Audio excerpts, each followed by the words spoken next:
Hello, everyone. My name is Joanne Lockwood, and I am your host for the Inclusion Bites podcast. In this series, I will be interviewing a number of amazing people and simply having a conversation around the subject of inclusion, belonging, and generally making the world a better place for everyone to thrive in. If you'd like to join me in the future, then please do drop me a line to joe.lockwood@seechangehappen.co.uk. That's SEE changehappen.co.uk. You'll be able to catch up with all of the shows on iTunes, Spotify, and the usual places. So plug in your headphones, grab a decaf, and let's get going. Today is episode 15 with the title, Stress. We don't need to suffer and be victims to our emotions. And I have the absolute honor and privilege to be joined by Ruth Bogg. I first met Ruth at a regional meeting at the Professional Speaking Association about 3 years ago. And Ruth describes herself as someone who helps clients to understand why they are suffering from stress and depression to eliminate negative emotions from their lives. I asked Ruth to discover her superpower and describe it. And she said, lip reading. You never know that she's listening. So hello, Ruth. Welcome to the show. How are you?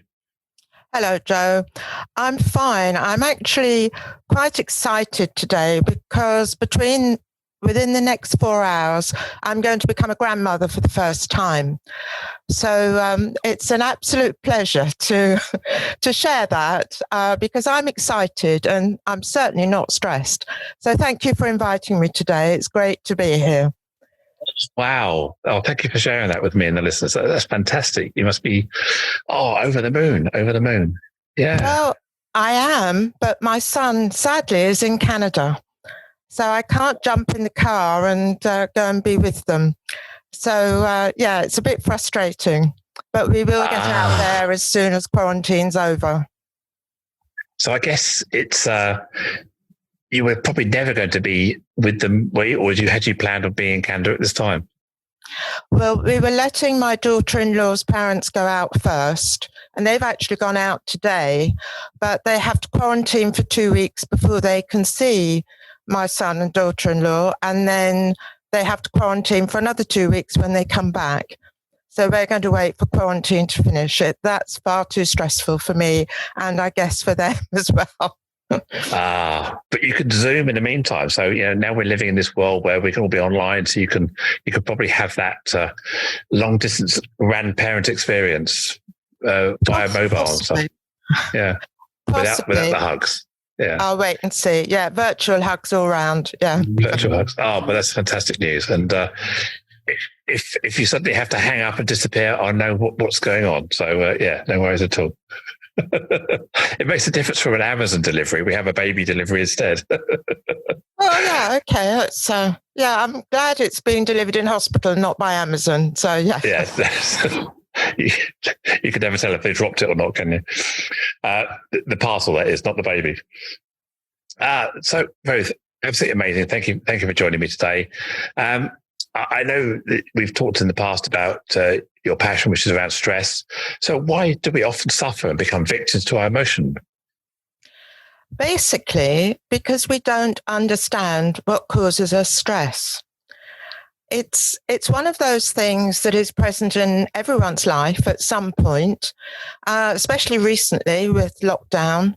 People have found it really difficult. So most people can actually identify with some form of stress or anxiety, which doesn't actually mean they have a mental health condition. Stress is an everyday thing. We have all sorts of daily hassles and pressures, things we have to deal with. But if we understand why we're stressed and what triggers our stress, and we know how to deal with it, then it's not a problem anymore. My strapline is positive solutions for peace of mind. Because if you have peace of mind, you're not stressed and you can cope with whatever curveball life throws at you. And when I say understanding what causes you stress, let me give you an example. I had a young woman who came to see me this week who said she'd had a panic attack last Saturday at Chessington World of Adventures, of all places. And she couldn't understand why she'd had this panic attack. But when we explored it, all sorts of things had been going on in her life during lockdown. She'd had a bereavement. She was worried about going on to antidepressants because her mother-in-law and both her parents were on antidepressants. So for her, it felt like the norm. But in actual fact, the reasons that they were on antidepressants were justified. One of them, her father was a prison officer who had been attacked by an inmate, and he had been quite badly hurt, and he'd been retired as a result of this. And he was taking the justice system to court because it had all been covered up, this attack. So he, to my mind, was quite justified in terms of actually being stressed. And the mother-in-law was Spanish and had been enslaved and abused as a child. So it's not surprising they were on antidepressants. So when we explored this, my client understood that she didn't need to be stressed at all. I mean, it's a very simple example. But when we look at our past, we can understand how memories get stored in the subconscious mind. Now, we don't learn about the mind at school. I have no idea why. But the mind is in two parts, the conscious and the subconscious. The conscious is about 5%. The rest of it is the subconscious. So there's no competition.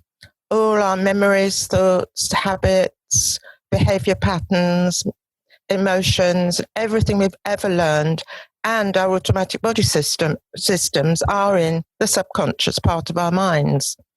So things become automatic, like learning your tables, repetition and practice becomes automatic. We learn our fives, we move on to our sixes and so on. And learning to drive, we only think about it when we're learning, and then it becomes automatic. So we don't think about it at all. And this applies to everything that happens to us. So when you have an upsetting memory, it's stored. And then when something happens that might be even vaguely similar, the subconscious goes, oh, I've been here before, I know what to do. And it gives us all those emotions back again, which can be very upsetting. So for example, if you didn't like public speaking or you were scared of public speaking, when you explore why, it probably goes back to school days when you were asked to stand up and read to the class. You mispronounced a word, everybody laughed. And that memory is enough on its own to make you scared of public speaking. So it's understanding what's been going on, and also about your attitudes, beliefs, and values, because they too can have an enormous impact on stress levels.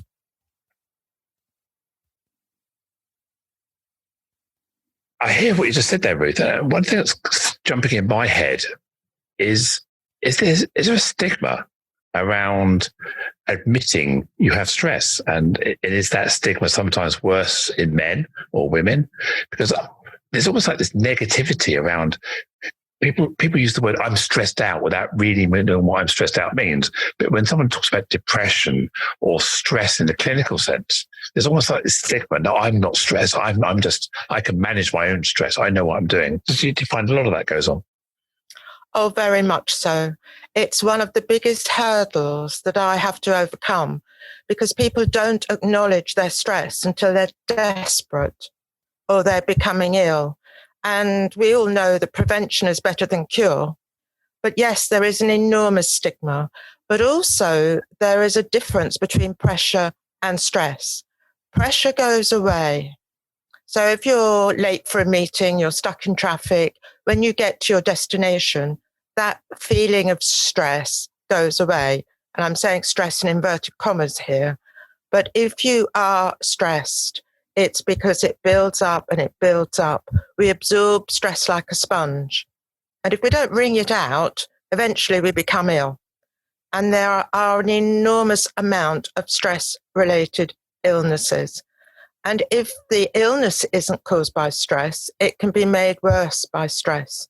And 80% of illnesses are connected to stress. And that includes heart attacks, strokes, cancers, IBS, all sorts of things, which is obviously the extreme end. But it's much better to deal with it as and when you can. Yeah, I saw a talk by someone who's developing some technology around HRV, heart rate variability. And what they were doing was they were monitoring CEOs in high stress situations, and showing that their heart rate variability was indicating that their respite from stress was so minimal throughout the day. They were even taking their stress into their sleep patterns, and they compared that between someone with high stress levels and high stress job, compared with someone who had a low stress occupation, who had low stress. And you could just see the difference between the red and the green graphs. Red being where your heart rate variability is indicating high levels of stress. And some people have 95% of their life, including sleep, at this stress level. And some people, obviously in less stress, was like 80% not stressed.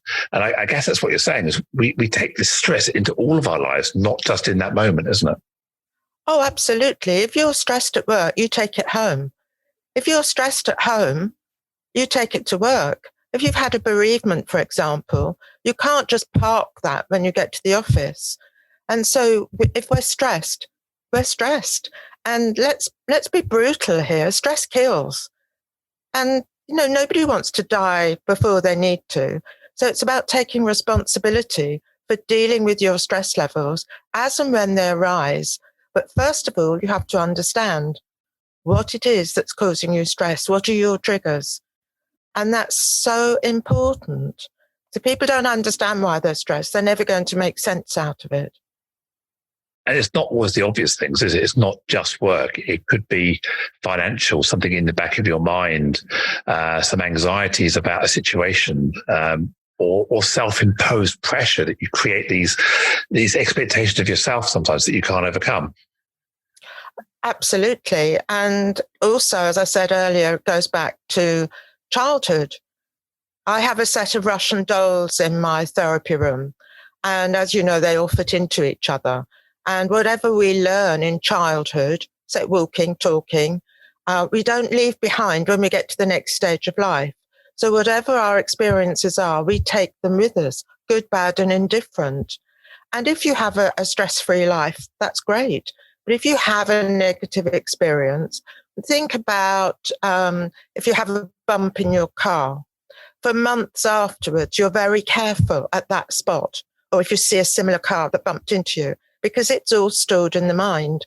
And unless you know how to deal with it, it stays there.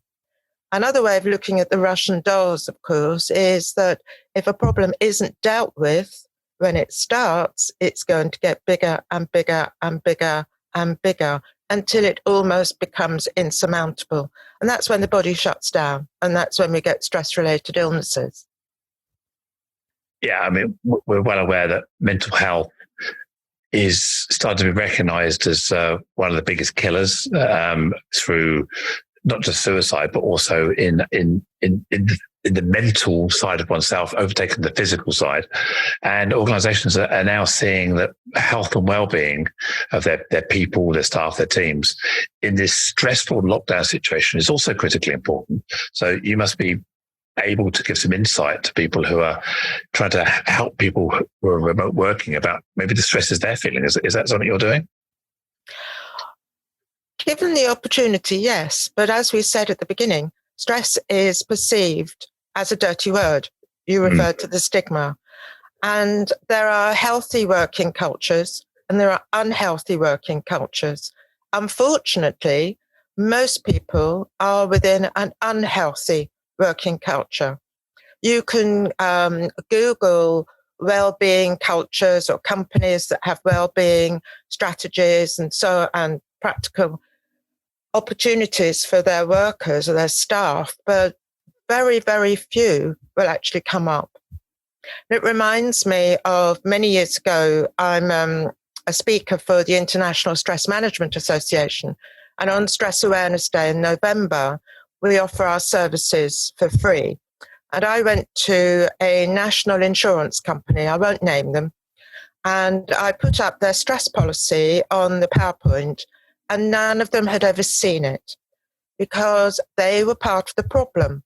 They didn't have lunch breaks. They got in early, left late. None of them would leave until their line manager had left. They were part of a negative culture, and they couldn't see it because it was staring at them in the face. And it needs somebody from outside to raise awareness and help them to understand that it doesn't have to be like that. Because we automatically, as human beings, want to move from pain to pleasure. And this is the bit I don't understand, because so many people seem to be quite happy wallowing in pain when they can actually do something about it.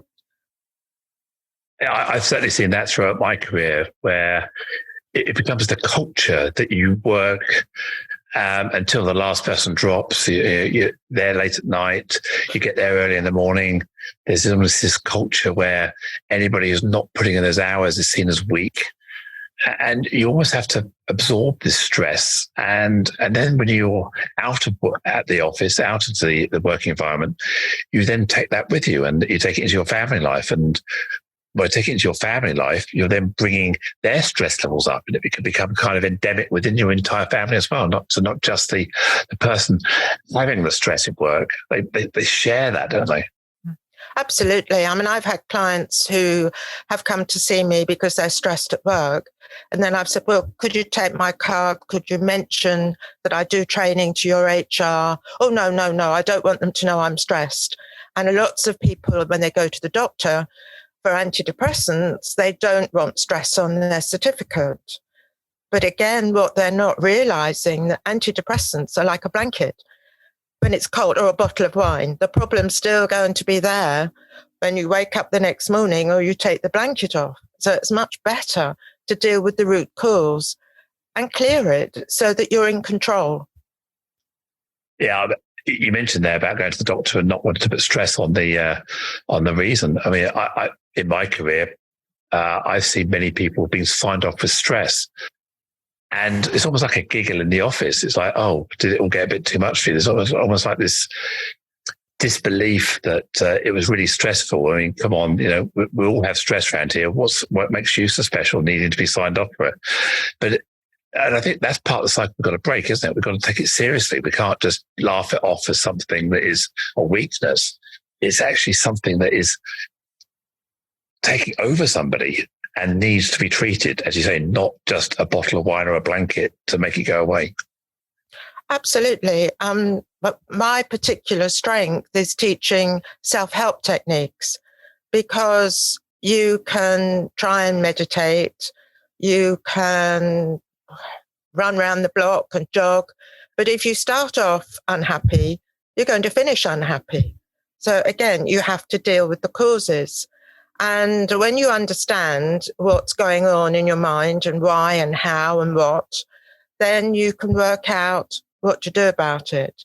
And the way I deal with it is not by letting people have 10 counseling sessions, because we can talk till the cows come home, but if you don't have any coping strategies, you don't move forward. So I work with 3 therapies which all work on the subconscious mind. One is hypnosis, which most people have heard about, but they've seen people doing silly things on the television, so they're very wary.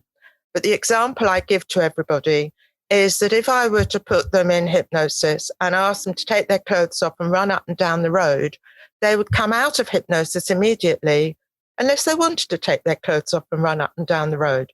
So I think that illustrates the point quite nicely.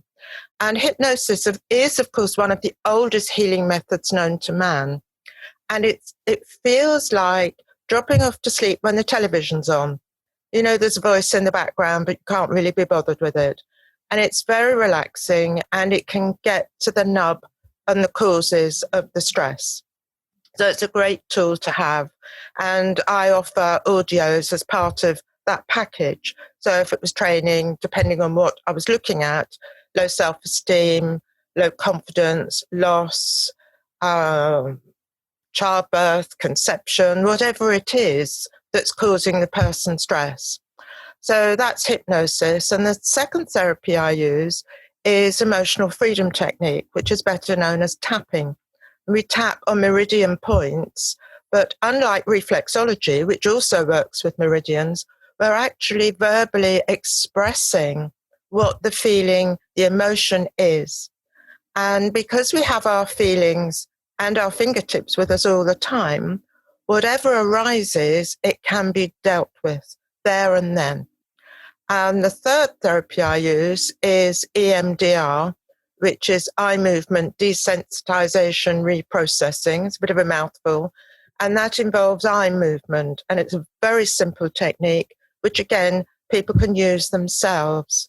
So it's important to be able to deal with things themselves. And that's quite empowering. So I very rarely see people for more than 3 sessions on a one-to-one. And obviously in training, I will explain how the mind works and look at stress audits and stress policies in the workplace if they're available. And then there is the opportunity to do workshops for whatever comes up from the stress audit. So it might be time management, for example, that's causing stress. It might be lack of assertion, might be lack of confidence. I mean, that it's such a wide focus on what causes a stress, because what causes you stress won't cause me stress, and vice versa. You know, everybody's different, and we all have different stressors, different needs, different wants, different aspirations. And therefore, everybody needs to understand for themselves. There's no blanket fix for everything. Yeah, as you're talking now, I'm thinking the word anxiety is popping into my head. Are stress and anxiety different? Are they two sides of the same coin? Does one cause the other, or are they completely different emotions? That's a good question. I would say they're pretty much the same.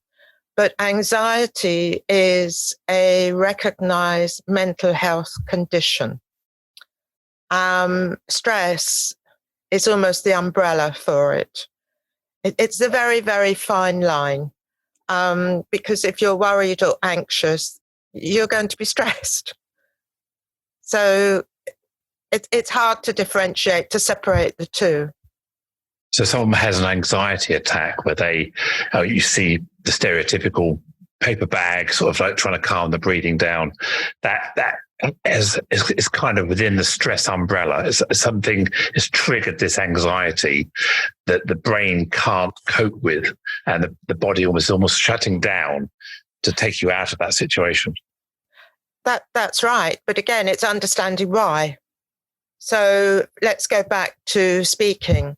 If you are fearful of speaking to a lot of people, it might be that you are worried about what people will think of you, that you'll make a mistake, that you'll trip up, or a whole remit of reasons as to why they're scared, which makes them feel anxious and they get palpitations. But when they understand why they're scared and they deal with it, then they're calm and in control. Calm and confident, calm and in control. That's where we all want to be. Yeah, I've heard from several people that one of the greatest fears we have as a human being is the fear of humiliation, being seen to be less than who we are. And public speaking, you are kind of putting yourself out there on stage or up front, and people are then judging you, but on not just what you're saying, how you say it, how you look, how you move. So there's a whole load of things going on in your head there about body consciousness, about self-worth, self-image, self-expertise, imposter syndrome. So I can imagine that, yeah, it's a big ask for people who are not confident. Very much so. And often in the workplace, in teams, some people have certain skill sets, others don't. Some are more ambitious than others, and conflict arises, and that causes stress. And value systems. If in the workplace, people are not aware of the vision of the organization, going back to what I said about healthy workplaces, and they don't have joint values, then there's going to be stress. Now, I see lots of people who have relationship breakdowns, and 9 times out of 10, it's because they have different value systems. What's important to one is not important to the other. And conflicting values cause enormous stress. So do conflicting beliefs. You only have to look at all the wars in the world, all the major conflicts. They're caused by different and conflicting beliefs. And they all cause us stress. Completely. I mean, I often talk myself about, when we're talking about inclusion and belonging in organizations, it's about having clearly defined vision and values for the organization so that you can then align your own self with those visions and values or not. And it may well be that your visions and values don't align, and that's okay as well, in which case this is not necessarily the right place for you. Because I don't believe you can have passion and purpose without having clearly aligned values. And you wouldn't be passionate about working for a polluting company if you're an environmentalist. There's no way you're going to want to give your all. So it's perfectly valid for people to have different values and recognize the fact that this isn't the right place or the right environment. There's no shame in that. It's just recognizing that. But many of us hang on to this, don't they? We force ourselves into this role that I'll cope on. And that's we cover, we mask, we hide, we don't bring our whole selves to work, all these sort of phrases we hear, because we're just living in the wrong culture, which is what I think you're saying there. Yes, and that can trigger lack of self-esteem, lack of self-confidence, because, again, the biggest issue I'm confronted with is I'm not good enough. I'm inadequate. It doesn't matter what walk of life it is. It's such a common feeling that people feel put down, maybe through childhood, maybe in teenage years, they may have been bullied, might have been a teacher or by parents. But, when we're growing up, if we're told we're stupid, we'll believe it. I believed it. Not that my parents told me I was stupid, but because I was deaf, I believed that I was daft. And it took me over 20 years, more than that actually, to realize once I got my master's degree that I wasn't quite so daft after all. But I'd grown up believing that. And those negative beliefs can destroy us. They can stop us, hold us right back from achieving our own aspirations. So you mentioned you're deaf. I mean, thank you for sharing that. And I appreciate it doesn't define who you are, but it's part of who you are, part of your lived experience. So have you been deaf for most of your life? When did that occur? Well, I was knocked down by a car when I was 3 years old. I was with my grandmother for the day in Liverpool. And in the early 50s, there weren't many cars around, but I dropped my teddy bear, ran back for it, and a car found me. And I didn't know at the time, but I'd actually fractured both ears. So the nerves are severed. So I'm severely deaf in one ear and profoundly deaf in the other. The severely one has been relatively recent because with age, my hearing's deteriorating further. But it's an invisible disability. You can't see it. I wear hearing aids that are nice and small behind the ear. But when I was a child, I was given a hearing aid and it was the size of a cigarette packet and you had to clip it on your belt or tuck it in your blouse. And I was teased unmercifully. I hated it. And I was borderline for the 11 plus, which meant you had to have an interview if you were going to pass to go to grammar school. And I could see the panel now talking about memories and how they affect us. And the lady in the middle of the two gentlemen had a hat on. And I can't see her face. I can just see that blinking hat. And she told me to my face, I couldn't possibly cope with grammar school education because I was deaf. Now that reinforced my belief that I was deaf and daft. Fortunately, my parents didn't believe it and they sent me to a private girls' grammar school.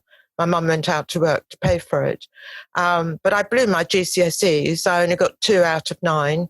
Well, why wouldn't I? I was daft. I was stupid, but I wouldn't wear my hearing aid. So I think I did very well to get 2 because I must have missed an awful lot. And I couldn't tell you how much education I missed, but I managed to get enough exams to go on to teacher training college. And kids shout, so I was okay. But then I did a diploma in counselling skills, and I had some counselling, and it changed my life. It really did. So I was able to wear my hearing aids. So now I'm in a hearing world. But I would like to correct you on one thing. When you said my superpower was lip reading, you said you don't know what she's listening to.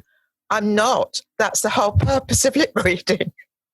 I thought you might be earwigging on conversation because you could see you could read people's lips from a distance. So I was wondering if you were doing lip reading earwigging, if you like. Oh, it's a very useful skill. Yeah. It really is, especially when I did a lot of youth work training.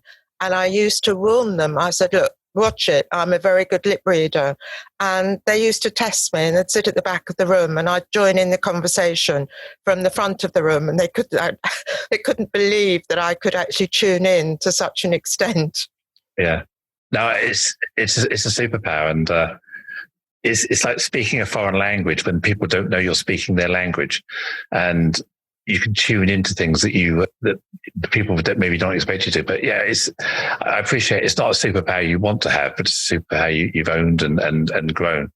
So I've been through your bio that you sent when we were talking about this earlier, is that you've had a number of phases of your life where you've probably had stress yourself. You mentioned about your parents and your child, and there's a lot of things that you've had to cope with as a person, as a child, as a parent yourself. So how did you, if you like, cope with your stress at the time? Well, maybe I ought to explain what it was at first. I'm an only child, and my father died very suddenly, very unexpectedly in 1999. And my mother had made it very clear to me that if my dad died first, she wanted to come and live with us. So that meant we had to sell her house and our house to buy a big enough house to accommodate her. Well, that was okay. But then at the same time, and I think it was in a reaction to my father's death, my oldest son developed chronic fatigue syndrome. So he was doing part-time schooling, then going to hospital school, and had long spells when he couldn't get out of bed. At 14, I was carrying him to the toilet. And at the same time, my mother developed dementia. She had a stroke and then went into dementia. And there was no way I could cope with a full-time team working management, senior manager in an education department in a London borough as head of a youth service, and be on call for a sick mother who kept escaping, and my son. My parents came from Liverpool, and my mother would try and get out of the house to walk home. And it was a very, very difficult time.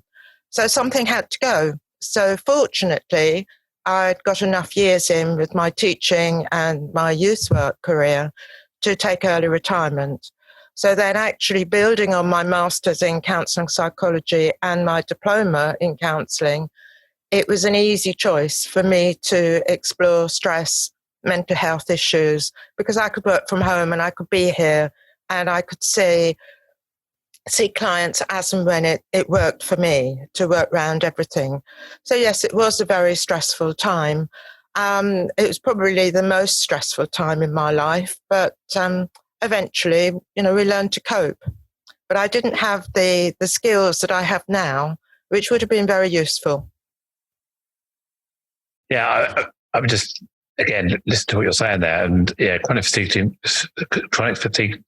syndrome, CFS, also known as ME, is a very also misunderstood diagnosis as well, isn't it? You probably may have found there's a lot of lack of understanding around that at the time. It's only in more recent years as that been kind of understood in a more mature way, hasn't it? Oh yeah, I mean, trauma is just, it's unbelievable how post-traumatic stress can affect people. And that leads me into, as you know, I've just written my second book, which is called Tackling Tough Times. And for the listeners out there, Jo has very kindly contributed her story to this, because tough times are tough. sounds really corny, doesn't it? But it's very difficult to overcome tough times without support and help. And we don't realize the effect that they have on us at the time. Think, oh, well, it happened. So what? It's been part of your life. It becomes your norm. And you don't realize that you can actually make changes. So I've got Joe's story, a survivor from the tsunami who we both know, who suffered incredibly with mental health issues and physical health. We also have somebody who had, I go goosey when I think about this. It was a woman who, when she was 13, was at her school sports day, and she killed her best friend when she was throwing the javelin. The wind caught the javelin. The school hadn't obviously put health and safety measures into place properly. But just imagine living with that. I won't go into all the different stories. You can buy the book when it comes out. But tough times are difficult. But this too will pass is one of the phrases that comes to mind. But when we have sufficient support and help, it does make it easier. Yeah, it's a powerful book you pulled together there, and I know both those two women you mentioned, and the story about the javelin. I've heard that 1-to-1 with her, and it's an incredible story of misfortune that has had an impact on her life in a very profound way, and she's had to live with it and deal with that, and read her book and read your book to find out more about that. And it's a very powerful story, and I'm immensely proud to you asked me to take part, and hopefully any listener out there will find that book, and we'll share that where they can get all of it in the show notes at the end. So I was going back to stress. This is what we started talking about, stress in the workplace. So you work with organizations. I think we've already said that one of the first things is to get people to admit they are stressed, and that's a realization because of stigma, as we talked about. This fear of being judged as being less because you can't cope, showing weakness. And does it affect people at all ages? Is there a typical age? I mean, can a 5-year-old child have stress, or is it more of an adult thing? No, I see quite a lot of children. Children manifest their stress behaviorally. They don't know how else to deal with it. So they might not be sleeping, or because they might be scared of monsters, or they might be being bullied or teased at school and they can't cope with it. But they do find it very hard to express. So children love tapping, the EFT, which I referred to earlier. But I also give them worry dolls, so they can tell the worry to their doll and put it under the pillow. And I have audios of Merlin the Magic Monkey. And the child is taken to meet Merlin the Magic Monkey in the magic forest, and Merlin takes away all the worries. And I have yucky bugs, worry bugs, sleepy bugs. So stories that children can identify with. And then the slightly older age range, sort of 10 upwards, again, they love tapping because they can do it themselves. And they don't have to admit to their parents what's wrong. They don't have to tell anybody. They can just get on with it. And for them, I've got a Harry Potter audio. So they go to Hogwarts. And this is suitable for sort of year 6, 7 and upwards, depending on their levels of maturity. So yes, children and teenagers especially suffer terribly from stress and mental health, because teenagers are trying to find their own identity. And as we all know, that can be quite challenging. And if their values are different to those of their parents or their peer group, then that's when the trouble starts. And hence my first book, Tackling Teenage Mental Health. Thank you for that lead-in. It's a pleasure. We've had loads of conversations over the last couple of years at various events, and if I'm really, really honest, I never realized that you were there until one particular instance, or you may have said it, but I never registered that you were deaf because you managed that very well in your life with your lip reading, with the way you interact with people. So I think it was only probably last year's conference for the PSA where you came up to me afterwards, because I did a feature during my keynote around how public speakers and trainers should be more inclusive about people who have hearing impairment or are deaf. And you thanked me. I didn't associate you with being a deaf person. So you obviously have found techniques in your life through lip reading and interacting and a way of getting on. But I also understand that one of the things that can happen when you have no hearing, it does cause you to thaw into yourself. And I understand one of the triggers for dementia can also be deafness. So how do you talk to people around that as well? Not so much, because I think of my disability as being one of the many hidden disabilities, because there isn't a right stick or a wheelchair or anything to send out that message to say, hey, there's something wrong. And of course, this applies to people with asthma and all sorts of things, diabetes. So, I mean, it's a great long list, isn't there? In terms of going into yourself, you tend to watch and try and listen more than perhaps another person would.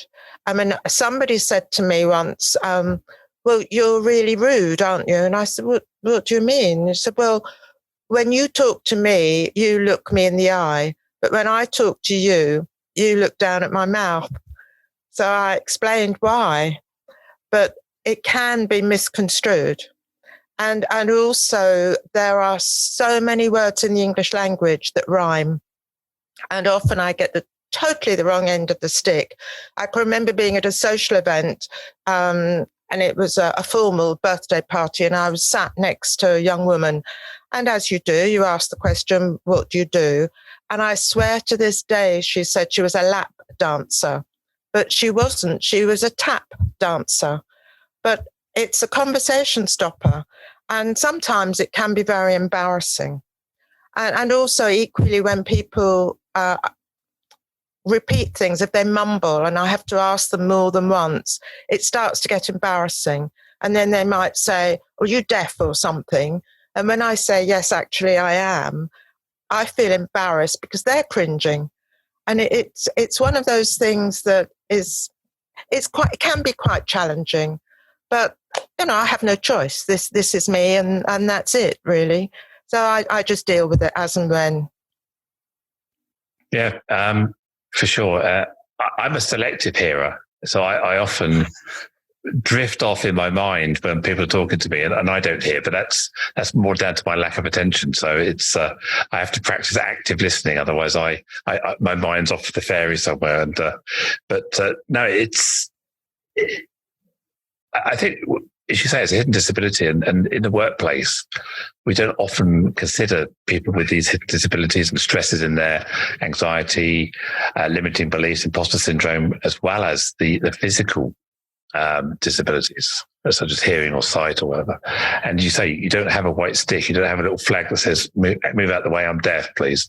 But there are a whole lot of challenges around a lot of visual, audible cues. You hear a train coming, you hear a car coming, you hear a fire alarm, and people are going to be mindful of the fact that you may not be able to respond to those cues in the same way everybody else can. No, that's very true. I recall I was in Washington in a hotel, and I was on my own, and the fire alarm went off, and I was totally unaware because once my hearing aids are out, that's it. I don't hear very much at all, and it was only the flashing light that alerted me eventually. And when I put my hearing aids in, of course, there were sirens and goodness knows what. It was a false alarm, but it made me realise when I was the last person out of the building that perhaps I was a bit more vulnerable than I'd realised. But yes, it is. It can be quite challenging. I mean, my husband has said, watch or listen, or like, I don't like going out on my bike. I've tried to during lockdown, but I can't hear the cars coming up behind me. And It's things like that. But, you adjust and adapt. Do you struggle with phone calls, or does your hearing aids work okay with your phone?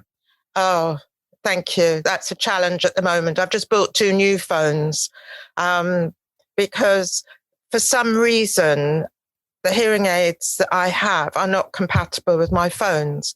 So I'm running to answer the phone, taking my hearing aid out, putting the phone on boost, because otherwise I get feedback. So yes, it can be very frustrating. So text is a good way to contact me because I will reply to that. Yeah. And I presume Zoom calls and where you have some video so you can lip read like we're doing now. We're doing this with Zoom, so you can see my lips move as well, even though there's sometimes a bit of a lag, but at least you've got the visual. Yes, but of course, in this age of face masks, it's an absolute nightmare. I don't like wearing one myself, but because I don't know what people are saying, unless I'm familiar with their voice, which when you go shopping is highly unlikely. And asking people to repeat themselves is difficult. And when I say that, people don't quite understand. So we'll get the Google app, which is the transcribe, but it's not what I'm saying because they can hear me. It's what they're saying. So I can't ask somebody, excuse me, hold on a minute, get out Google Transcribe or take your mask down so I can hear you. Never mind. I'll just have to get my husband to do all the shopping. So there's lots of education to do still on not only stress, but on other hidden disabilities. And I guess in the workplace, we get so caught up in our own lives, don't we? We get so caught up with about a sense of self, what we've got to do. We often forget about other people's needs. And that, I guess, also contributes to stress. Yes, it does. And I'm aware that I'm often tense because I'm straining to listen. So on the television, for example, now I very rarely watch anything that doesn't have subtitles because it's too stressful. I'm too tense, straining to however loud it is. If the people on the TV are not facing me or they're not speaking clearly, then I've had it. I've lost it. And the same with plays. Musicals are all right because I don't need to know the words, but plays are very difficult to follow. I've only got a very limited experience of hearing loss. Probably about 10, 12 years ago, I developed what the doctors believe I had a virus or an infection in my ears. And my hearing became very, very impaired for probably about 6 to 8 weeks while the virus infection cleared up. And I suddenly realized how vulnerable I was. I couldn't hear things. My family laughed at me having the subtitles on the telly. I couldn't, people had to tap me on the shoulder if they're speaking to me. I just was unaware of my surroundings. And that was a bit of a wake-up call because I'd never experienced anything like that. So whilst I cannot know what it's like to be you, I've got a little bit of insight as to what it would be like if it was like that for me all the time. And I was fortunate that one day I woke up and my hearing was completely back to normal. Like one day it was bad, one day it was perfect again, and it was a remarkable experience to have had. But no, I mean to understand, to have that small insight on someone with a deafness or hearing loss is quite incredible. And also, as talking about going back to stress, which is the title of this, I've been. I mean, one of the reasons you asked me to contribute to the book is I've had a period of my life where I've held things inside and I've developed my own stress, and it impacted my family, it impacted myself, it impacted my well-being, and it leads you sometimes to be not a nice person, and you can't do anything about it. It's like somebody else is taking control of your mouth or your brain, and you don't want to be short, sharp, or moody, but you can't do anything about it, can you? And that's how sometimes stress manifests itself. Yeah, because what the mind suppresses, the body expresses. So if you are stressed, then you might have a tight chest or a tight throat, or you might be shaky. churning stomach, or you might be irritable, your behavior might change because it's locked in there, and it needs to be released so that the mind and body are calm together. And people forget about the mind-body connection. The mind-body connection is so important. And unfortunately, I blame the NHS for this, because in 1948, when it was created, they were talking about physical well-being, physical health, and mental health has got left behind. And now I think mental health, well, we know the connection. Mental health is absolutely key, and we need to do something about it. Yeah, I work with my local NHS trust in the community engagement volunteer scheme, and we were talking about this the other day about the lack of resources in mental health and how it's the underfunded segment of the NHS still, and there's a lot of pushback. And I think with COVID, with lockdown, there's been a greater awareness of the need to look at people holistically, not just physically, but also the mental side, because poor mental health exacerbates physical problems, and it can actually by boosting someone's mental health, they can almost cure themselves or be more positive about their outlook. And that's a skill that and we talk about bedside manner, we talk about the doctors showing more empathy and giving more time for people, and that's all part of rebuilding people's mental health, isn't it? Yes, it is, but sadly awareness does not equate to action. And doctors, bless them, only have 10 minutes per client. So they can't listen. They haven't got the time. And in their defense, they don't have the skills to help people to move forward themselves. They don't have time to train them how to deal with things. And it's very, very sad. And I'm not sure that the awareness raising from this pandemic will actually result in some action, because we've been promised, I can't remember who the minister was, but last year they were going to put something like 30 million into mental health. But what does that mean? Are they going to train more counsellors, mental health practitioners? If so, why are CAMS, the Children and Adolescent Mental Health Services waiting lists, still 6, 8, 9 months? I mean, teenagers are committing suicide because they can't see anybody, and they're embarrassed, they're ashamed. It's really, really tragic. I know for sure. Do you think the media could help more? I mean, we see drama series on TV like EastEnders and Casualty, which are very popular. They've recently done some high-profile characters who are deaf, and the impact they're having. They're running a story, I think, with Casualty at the moment on a deaf doctor and how they're coping. Do you think the media is doing enough around stress and mental health, or are we still a long way from showing positive action in terms of mental health in the media? I think the media and the soaps are absolutely brilliant at raising awareness of issues like teenage pregnancy, domestic abuse, all the sort of things that they actually tackle. But they're not very good at saying, well, this is what you can do if it's happening to you. I think the BBC and ITV have a helpline at the end of these programs sometimes when things are a bit distressing.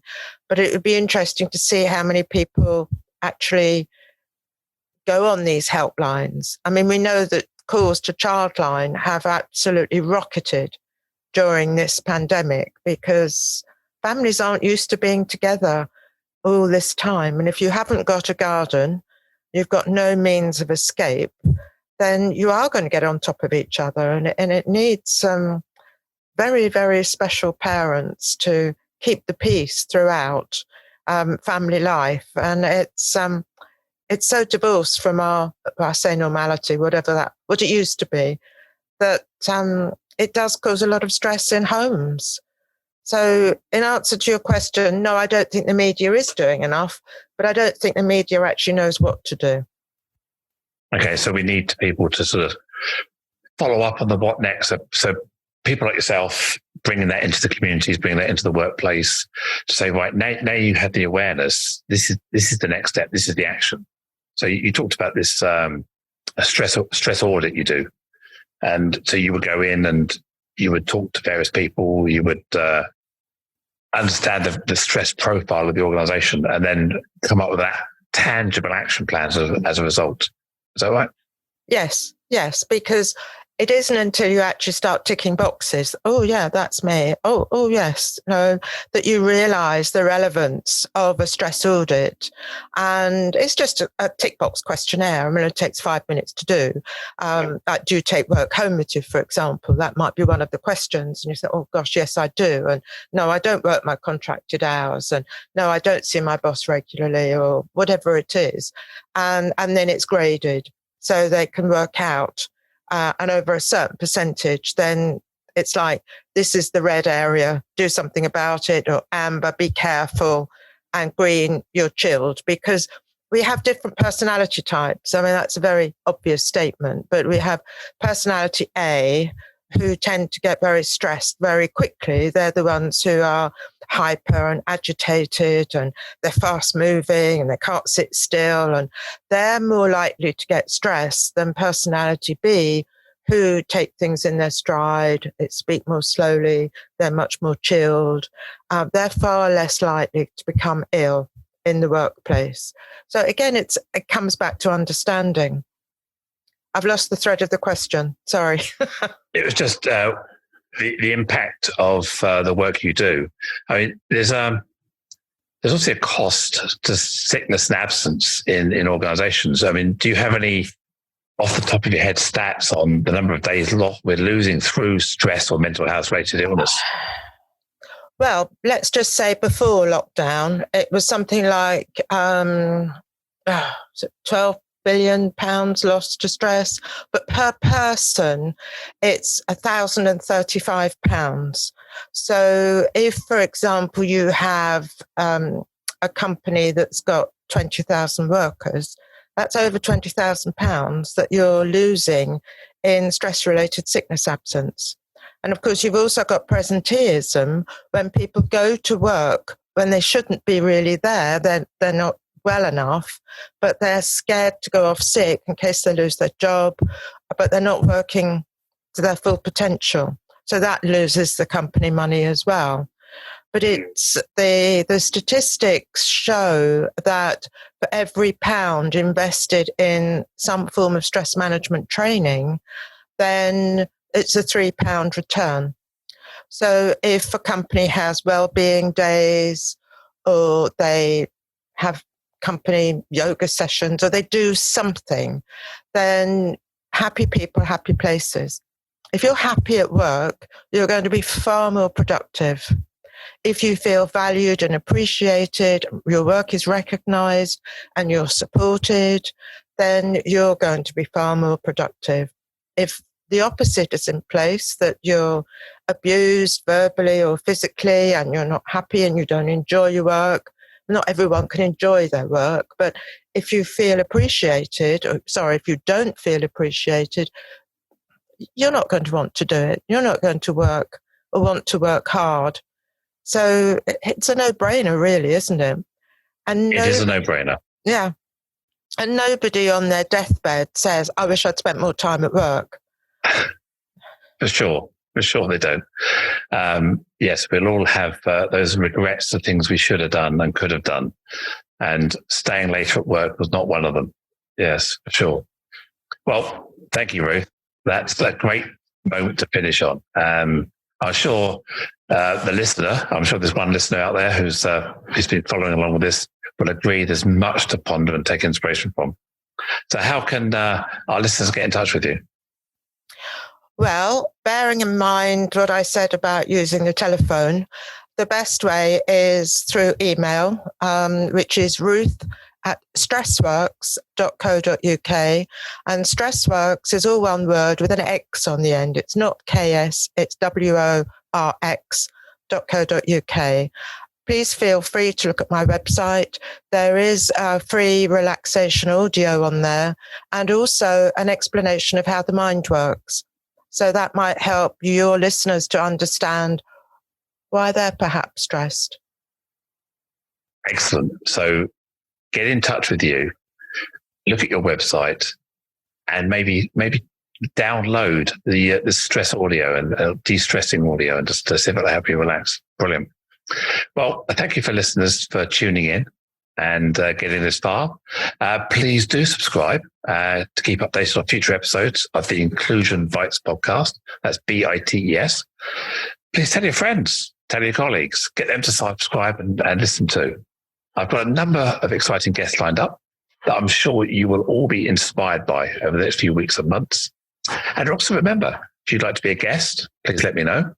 And I always welcome feedback and suggestions to joe.lockwood@seechangehappen.co.uk.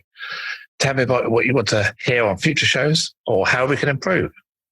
So my name is Joanne Lockwood, and it has been an absolute pleasure to host this podcast for you today. I look forward to catching up with you next time. Bye.